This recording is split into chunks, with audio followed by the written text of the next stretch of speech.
If you look at the genesis of the rosewood, you can see criminality on the face of it. Everybody was involved.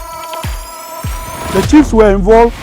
Government agencies like forestry were championing it. They were giving rosewood escorts. Food security is being threatened because of the fact that the extraction of the rosewood has taken all the very strong youth.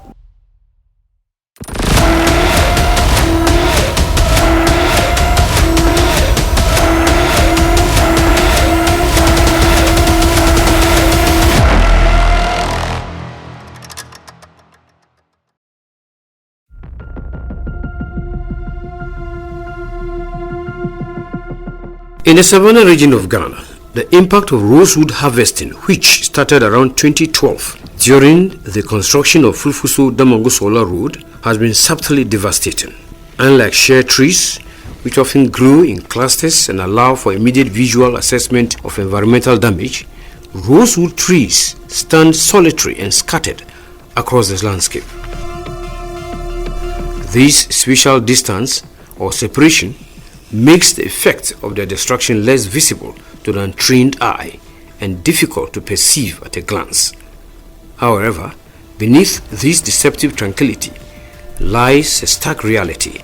The cumulative consequences of relentless rosewood logging are profound and overwhelming. The intricate ecosystems that rely on these trees for stability and biodiversity have been dismantled, leading to soil degradation, loss of habitat for numerous species, and disruption of traditional livelihoods. This piece explores the hidden but far-reaching implications of rosewood harvesting, fueled by greed, coupled with charcoal burning and the necessity for awareness creation and urgent action to safeguard Ghana's natural heritage. The program's director of Tamawuta Foundation, James Saka, one of the officials who conducted the 4th Estate team around the off-reserve areas at Langatree, made it clear that because of the spatial distance between one rosewood to the other, one cannot at a go perceive or clearly see the destructive nature of the rosewood logging, like how other trees grow in clusters on the field, although great harm has been cumulatively done to the environment.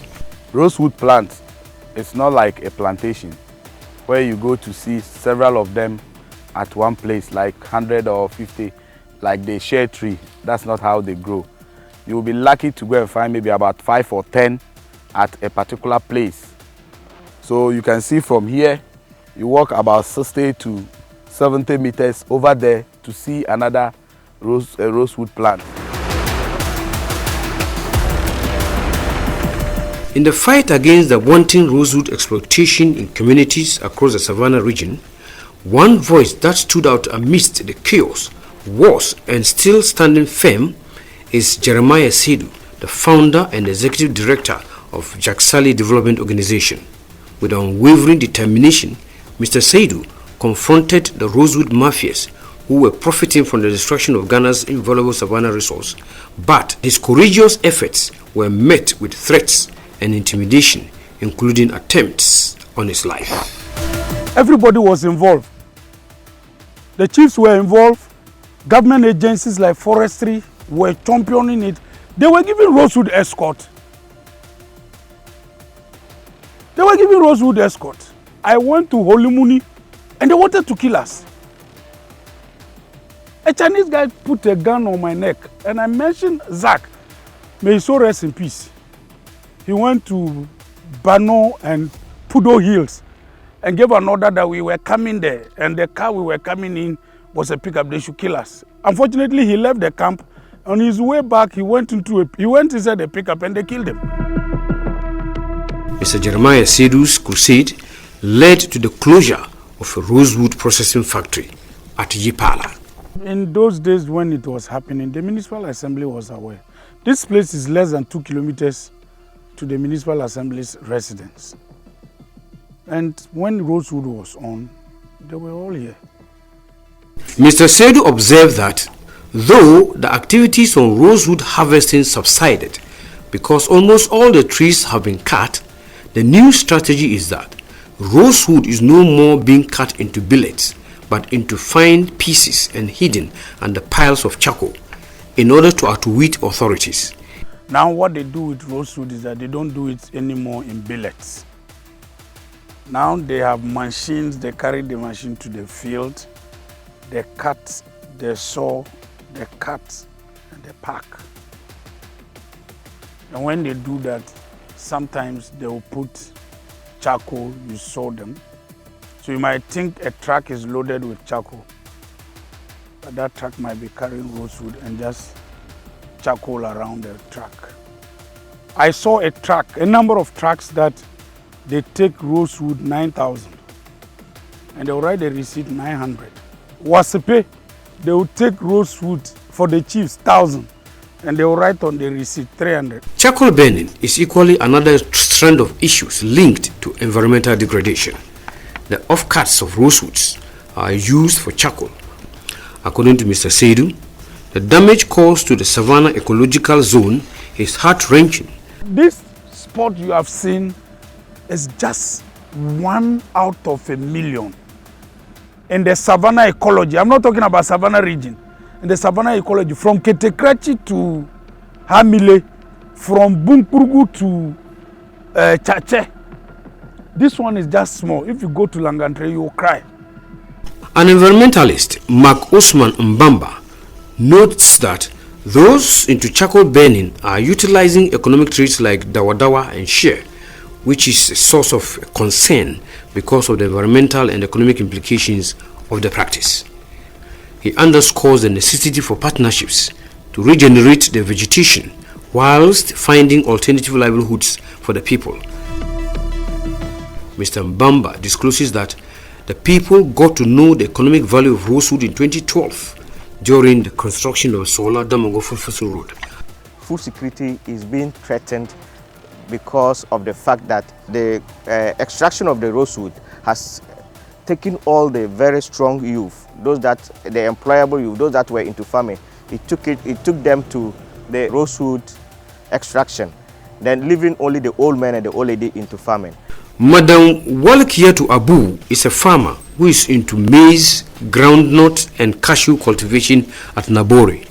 She is of the view that rosewood cutting or harvesting did not benefit women. Yo na ngba tunko tabatendo bonja tabanya kamana jani mangba ayala batara nambri akwal boju te darane tantarane bamana mambebe baba bora ko yala cha bamang mara bamina di iratabu bamina mendi irasala. A farmer at Langatree who doubles as a herbalist and hunter, Yakub Adam, tells the Fourth Estate that cutting of rosewood has impacted negatively on his work as a farmer and hunter, but is quick to add that the adverse impact on his herbal practice is less as compared to tilling the land and hunting. He says, as an opinion leader, he rejected an offer of 500 Ghana cedis from buyers to cut down the only surviving rosewood in the Langantree community. Oh, let me average some. Abraham Nauta. Dome Ndigwing now. I'm with it in other days. Okay, I'm okay. So let me if Mana Lumber Kusuwaya. Kakwena Bindina. Abamba Manani Cabo. Let me have a quick slay you claim.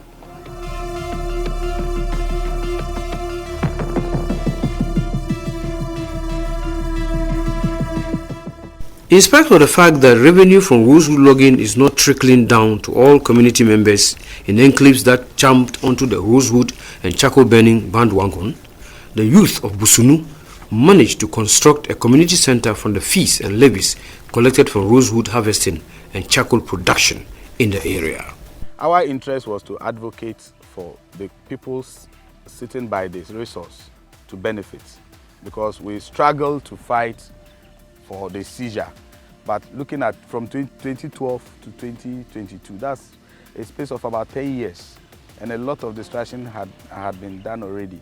So our interest was to say that if already the business is happening and we can't stop it, then the people sitting by it should benefit. So they started picking some levy from the trucks that were passing. So they will not get to the bush. And when the truck is passing by, they will stop you, pick their levy, and the people were ready to pay an amount they mentioned. The West Gonja Municipal Gender Desk Officer in Biti Wuriche, Alijata Haruna, notes with nostalgia that rosewood is a historic tree we all came to meet, but now our grandchildren cannot know how a rosewood looks like because they have all been harvested. The lands have degraded, no rosewood again to protect and to give us rainfall. Now we have challenges in the rainfall pattern. Just heat, the climate change is terrible. Climate change has set in, and then all sort of lives are not good for us. An elder of the paramount chief of Damango, Sawura Abubakar Jaga, indicates that efforts for the traditional authorities to fight the rosewood menace were not successful because permits were given to convey the rosewoods they had already cut. I remember when we organized and went to our MP, he told us that what we were doing was illegal and that he has the powers to employ people to do that. So that's why he has given them ammunitions to be doing it. And what they normally do was that they charge the trucks heavy money. But we will seize them and bring them to town and leave them somewhere where we have this military barracks. That's where we used to heap them. Then before we will report to the paramount chiefs. And that time it was Bupeura who was then the Savannah Regional House of Chiefs chairman. So he empowered us to do it, but our lives were threatened. The powers that be at the West Gonja Municipal Assembly equally shared their perspectives on the rosewood issue. At the time we came, the contractors were already in the system. Once they have been permitted to work, it was becoming difficult. Most of them had gone back. They had their boys in the front. Asking for this document takes a very long time, and we personally never got the opportunity of seeing one, because you meet someone, he tells you that my boss is here, he's like this, he's like that, and it became very difficult to actually have the permit. So I am not able to see one for myself and the condition thereof. There have been instances where, for instance, a task force has impounded on a car. A car has been brought, at least for what we have agreed upon to be done, before I realized it is not there.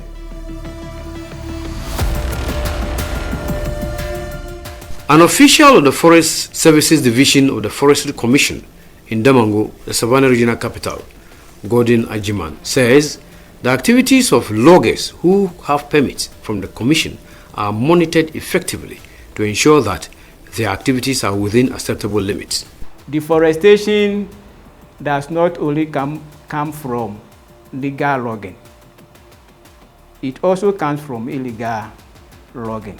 But when Forestry Commission was issuing, those days when Forestry Commission was issuing permit to contractors to fell rosewood, that time, that one was legal. And Forestry Commission was able to monitor the harvesting operation effectively. So that one, there wasn't any problem. But if we are talking about these illegal people, which is also an area I'm interested in. Yeah, so for the illegal people, that one was the major problem. Illegal. They were doing illegal exportation of rosewood. And you know, if we take Savannah Region, already this place is not a high forest zone as compared to high forest zone in the south. If you take the number of trees, they are not even many. So the illegal loggers, they were the major people contributing to vast deforestation in Savannah Region. Mr. Jiman observed that the illegal loggers normally armed themselves in their line of duty, posing a challenge to the FSD in spite of its resolve to stem illegalities. We are ever prepared. Our men are on the ground. We do our best to prevent or control these illegalities. But definitely, we also have pockets of illegalities. The Executive Director of the Community Development Alliance, CDA, Salifu Isifu Canton, shared his perspectives on the official complicity in the Rosewood cartel in the Savannah Ecological Zone of Ghana. Well, the assemblies were unwilling accomplices. In fact, I have talked to a number of DCs and coordinating directors. And in fact, I would say, I won't mention names, but there was one particular DC that I visited his office and we had a conversation. I'm sure if he hears this interview, would affirm that. He said, this Rosewood Trees, Mr. Canton, our big people are involved though. Even me, I'm scared and I can't speak about it because it could cost me my job.